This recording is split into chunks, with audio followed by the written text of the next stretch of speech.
Hello, this is Sharon Mistretta, and this is a tutorial on how to save a program that you coded in Ozoblockly on the Ozoblockly website.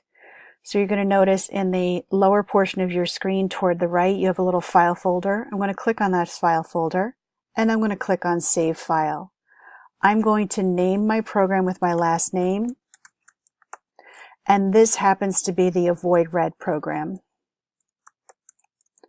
Please notice that there are no spaces in the program name, and the beginning of each word is in a capital letter. So that's called camel notation. You're going to click OK, and it is going to put it down in my downloads file.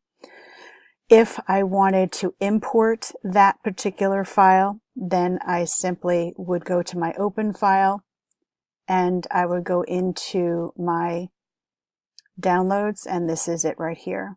It's called .ozocode. So if I wanted to import something that I had already coded, this is convenient when you have students from class to class. You would want them to save their particular program that they wanted to continue to work on in the Ozoblockly website.